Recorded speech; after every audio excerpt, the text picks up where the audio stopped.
नमस्कार बंधुरा इतिमध्ये बांगलार बाड़ी प्रकल्पे 12 लक्ष उपभोक्तार अ্যাকাউন্টে किन्तु आस्ते आस्ते करे पयसा किन्तु ढुकছে प्रथम किस्तिर टाका আর সেই ঢোকার দরুন নাবানা থেকে 3টে হেল্পলাইন নম্বর কিন্তু অলরেডি ইতিমধ্যে বের করে দিয়েছে।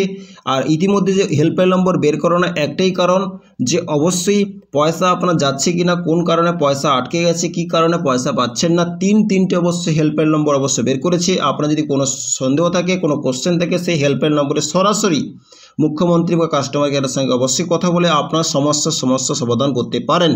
তো সেই হেল্পলাইন নম্বর কোথায় পাবেন, সেই হেল্পলাইন নম্বরের কাজ কি, আপনি আপনি বাড়ি পেতে সেই হেল্পলাইন নম্বরে অবশ্যই যোগাযোগ করবেন, আপনার বাড়ির টাকা আপনার অ্যাকাউন্টে ঢুকে যাবে। তো টোটাল বিষয় কিন্তু এই ভিডিওতে অবশ্যই ডিসকাস করব।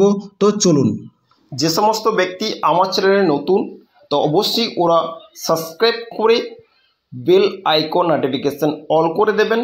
অবশ্যই নতুন নতুন ইনফরমেশান অবশ্যই আপলোড করার সঙ্গে সঙ্গে আপনার কাছে নোটিফিকেশান যাবে, আপনার সবার আগে আপনারা ইনফরমেশান পেয়ে যাবেন।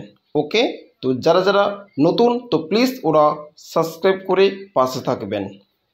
সরকারের তরফে বলা হয়েছে SMS পেয়েছেন অথচ প্রথম কিস্তির টাকা পাননি, কিংবা টাকা পাওয়ার পরেও যাদের অন্য কোনো সমস্যা হচ্ছে তারা হেল্পলাইন নম্বরে জানতে পারেন। সরকারের তরফ থেকে নবান্ন থেকে কিন্তু বলা হয়েছে যে SMS পেয়েছেন যে বাড়ির টাকা আপনি পাবেন, অথচ প্রথম কিস্তির টাকা 60,000 টাকা আপনি কিন্তু পাননি।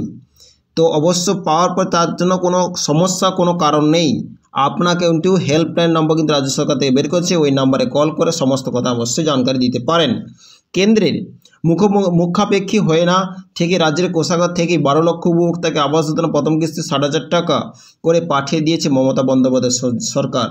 অলরেডি কিন্তু কেন্দ্রের কাছে হাত পেয়ে কোনো কিছু না পাওয়ার দরুন রাজ্য কিন্তু নিজের কোষাগার থেকে 12 লক্ষ উপভোক্তা কিন্তু প্রথম কিস্তি 60,000 টাকা অলরেডি কিন্তু পাঠিয়ে দিয়েছে মমতা সরকার। জেলায় লক্ষ লক্ষ মানুষের অ্যাকাউন্টে সেই টাকা পৌঁছতে 3টি হেল্পলাইন নম্বর সক্রিয় করলো নবান্ন। সেই জেলায় কিন্তু 60,000 টাকা যে অলরেডি পাঠিয়ে দিয়েছে 12 লক্ষ উপভোক্তাকে। পাঠানোর সঙ্গে সঙ্গে কিন্তু নবান্ন থেকে 3টি হেল্পলাইন নম্বর কিন্তু বের করেছে। সরকারি বিজ্ঞাপন দিয়ে বলা হয়েছে, সরকারি যে কোনো বিজ্ঞাপন থেকে অবশ্যই আপনি জানতে পাচ্ছেন, চাই ইউটিউব থেকে, ফেসবুক থেকে কোনো জানকারি পাচ্ছেন। আবাস যোজনা উপভোক্তাদের যে কোনো সমস্যা হলে তারা ওই 3টি হেল্পলাইন নম্বরে ফোন করে যোগাযোগ করে তাদের সমস্যার কথা জানাতে পারেন। যদি আবাস যোজনা রিলেটেড যদি কোনো সমস্যা যদি আপনাদের থাকে তাহলে কিন্তু অবশ্যই এই 3টি যে নম্বর হেল্পলাইন নম্বর আছে এই নম্বরে অবশ্যই যোগাযোগ করে আপনি আপনার সমস্যার কথা তুলে ধরতে পারেন।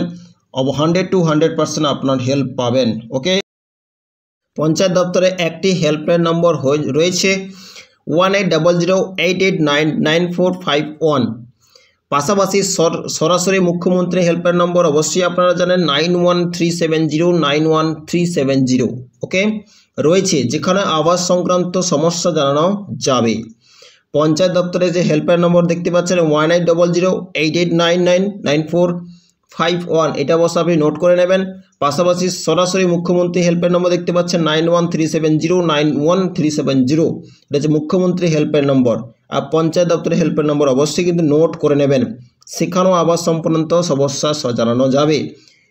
একই সঙ্গে একটি জরুরি হেল্পলাইন, এই দুটো নম্বর যদি কোনো প্রবলেম অসুবিধা হয় তাহলে কিন্তু ইমার্জেন্সি জরুরি হেল্পলাইন নম্বর একটা দিয়েছে 112 এই নম্বরে কিন্তু ফোন করে আপনি আপনার ডিটেলস সক্রিয় করেছেন নবান্ন, যেখান থেকে আপনি অল অফ ডিটেলস কিন্তু আপনি জানকারি পাবেন। যারা সমীক্ষার পরে আবাস যোজনার বাড়ির টাকা পাওয়ার জন্য বিবেচিত হয়েছেন তাদের মধ্যেই মোবাইলে SMS মারফত সেই ফর্মে বার্তা পেয়েছেন। যাদের অবশ্য আবাস যোজনা সিলেকশন হয়েছেন বাড়ি পাওয়ার জন্য, আপনার কাছে কোনো না কোনো মোবাইল ফোনে কিন্তু SMS গেছে, আপনি কিন্তু সতর্ক বার্তা কিন্তু অবশ্যই পেয়েছেন। কেননা অবশ্যই বাড়ি পাওয়ার আগে কিন্তু আপনাকে সরকার থেকে অবশ্য কোনো না কোনো SMS কিন্তু আপনাকে অলরেডি পাঠানো হয়েছে, সেখান থেকে আপনাকে জানকারি দেওয়া হয়েছে যে আপনি ইতিমধ্যেই আবাস যোজনার 60,000 টাকা পেতে চলেছেন। এরকমই কিন্তু SMS কিন্তু আপনার কাছে অবশ্যই এসছে। সরকারের তরফে বলা হয়েছে SMS পেয়েছেন অথচ প্রথম কিস্তির টাকা পাননি। আপনার কাছে SMS তো গেছে কিন্তু প্রথম কিস্তির টাকা আপনার কাছে এখনও যায়নি, কিংবা টাকা পাওয়ার পরেও অন্য কোনো সমস্যা হচ্ছে, কিংবা আপনি টাকা পেয়েছেন তবুও কিন্তু অন্য কোনো সমস্যা আপনার হচ্ছে, তারা হেল্পলাইন নম্বরে বিষয়টি জানাতে পারেন। সেই সমস্ত ব্যক্তি কিন্তু হেল্পলাইন নম্বরে কিন্তু বিষয়টা জানকারি দিতে পারেন যদি কোনো সমস্যা থাকে। ওকে, এতে কোনো অসুবিধা কোনো প্রবলেম নেই। যে হেল্পলাইন নম্বর কিন্তু আমি আপনাদের জানকারি দিলাম অলরেডি কিন্তু ওটাও কিন্তু মনে রাখবেন। ওকে, কেন এত তৎপরতা? মূল কারণ তিনটি। কেন এত তৎপরতা হচ্ছে সরকার থেকে? মূল কারণ তিনটি। এক, নিচুতলায় যাতে আবাস যোজনা নিয়ে কাটমানি নেওয়ার অভিযোগ না ওঠে। দ্বিতীয়ত, অনেকে আছেন যারা এবার আবাস যোজনা টাকা পাননি। প্রথম কারণ হচ্ছে যে নিচুতলায় যে সমস্ত মানুষগুলো আবাস যোজনা টাকা পেয়েছে ওতে কিন্তু কাটমানি হচ্ছে, টাকা নেওয়ার অভিযোগ উঠছে। দ্বিতীয়ত, অনেক মানুষ আছে যারা আবাস যোজনা টাকা পায়নি, তারাও যদি ফোন করেন তাদেরও সরকারের তরফে বার্তা দেওয়া হবে। কারণ ইতিমধ্যে মুখ্যমন্ত্রী ঘোষণা করেছেন আগামী বছর ডিসেম্বর রাজ্য সরকার আরও 18 লক্ষ মানুষকে আবাস যোজনার টাকা দেবে। প্রত্যেক মানুষ যদি অবশ্য কোনো না কোনো মানুষটা বাড়ি পায়নি, বাড়ির সমস্যা, বাড়ির কোনো কোশ্চেন থাকে তো অবশ্যই ওই তিনটি হেল্পলাইন নম্বর অবশ্যই কল করতে পারেন। আগামী বছর 2025-এ যে সরকার থেকে যে 16 লক্ষ বাড়ি দেওয়ার যে ঘোষণা করেছে তারও কিন্তু আপডেট কিন্তু ওইখান থেকে জানকারি পাবেন।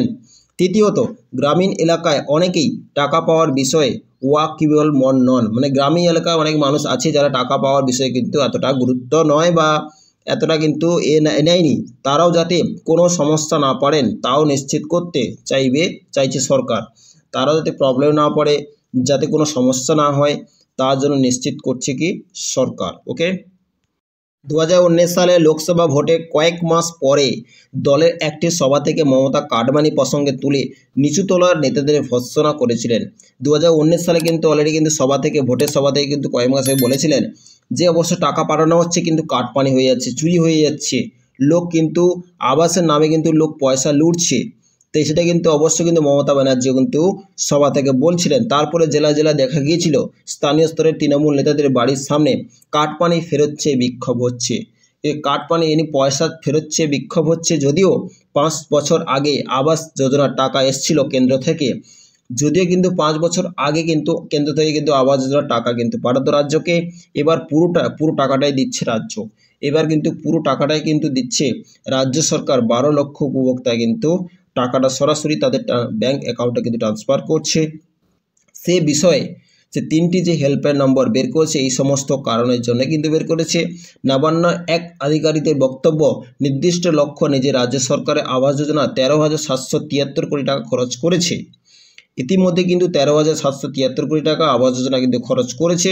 সেই লক্ষ্য যাতে কোনো অবাঞ্ছিত কারণে বিঘ্নিত না হয় যে সেটা নিশ্চিত করতেই এই হেল্পলাইন নম্বর কিন্তু শুরুর ভাবনা, যাতে এত টাকা যাতে ক্ষয়ক্ষতি না হয়, প্রবলেম না হয়, লোপাট না হয়, চুরি ডাকাতি না হয়, কাটমানি না হয়, স্ক্যাম না হয়, সেই কারণের জন্য কিন্তু এই তিনটি হেল্পলাইন কিন্তু বের করার সিদ্ধান্ত নিয়েছে নবান্ন। তৃণমূল নেতা কুণাল ঘোষের বক্তব্য, কেন্দ্র আবাসের টাকা দেয়নি। কেন্দ্র কিন্তু ইতিমধ্যেই আবাসের টাকা দেওয়া কিন্তু বন্ধ করে দিয়েছে। রাজ্য তা দিয়ে মানুষের মাথার ছাদ করে দিচ্ছে। রাজ্য কিন্তু পুরো টাকাটাই কিন্তু দিচ্ছে আর মানুষের মাথার ছাদ করে দিচ্ছে। সরকারের অগ্রাধিকার হলো উপভোক্তাদের যাতে কোনো অপ্রীতিকর পরিস্থিতির মধ্যে পড়তে না হয়। যে সমস্ত মানুষ যাতে বাড়ি পাচ্ছে তাদের কোনো প্রবলেম না হয়, অপ্রীতিকর পরিস্থিতি যাতে না হয়, পড়তে না হয়, সেই কারণে যেটা কিন্তু লক্ষ্য রাখা রাজ্য সরকারের কর্তব্য। সেই কারণে কিন্তু এত স্টেপ নিচ্ছে। ওকে, ইতিমধ্যেই নবান্নের তরফে জেলা প্রশাসন মারফত মহকুমা ও ব্লক প্রশাসনে বার্তা দেওয়া হয়েছে স্থানীয় স্তরে আবাসের বাড়ি করে দেওয়ার নাম করে কেউ যেন মাতব্বরি না করেন। ইতিমধ্যে কিন্তু নবান্ন থেকে কিন্তু জেলা প্রশাসনকে আর মহকুমা ব্লক প্রশাসনকে কিন্তু বার্তা কিন্তু দিয়েছে যে স্থানীয় স্তরে আবাসের নাম করে যাতে কাটপানি না হয়, যাতে মাতব্বরি না করেন, আবাসের নাম করে কাটপানি না নেন, মাতব্বরি না করেন, সেই বিষয়ে কিন্তু কড়া বার্তা দিয়ে দিয়েছে নবান্ন। তৃণমূলের এক নেতার বক্তব্য, 2026-এর ভোটের লক্ষ্যেই রাজ্য সরকার এতগুলো টাকা নিজেদের কোষাগার থেকে খরচ করছে। তৃণমূলের এক নেতার বক্তব্য যে 2026-এ যে অবশ্য ভোট আসছে সেই ভোটে কিন্তু লক্ষ্য করে কিন্তু এত টাকা কিন্তু খরচা করছে, রাজ্যের কোষাগার থেকে খরচ হচ্ছে। কিন্তু নিচুতলার দলের একাংশ যদি কোনো দুর্নীতি করে তাহলে লাভ হবে না। নিচুতলা যদি কোনো মন্ত্রী বা কোনো নেতা যদি কোনো দুর্নীতি করে অবশ্যই কোনো তাতে লাভ হবে না। সরকার সেটাই নিশ্চিত করতে চাইছে। ইতিমধ্যে সাংগঠনিকভাবে তৃণমূল হেল্পলাইন বিষয়টি সমাজ মাধ্যমে প্রচার শুরু করেছে।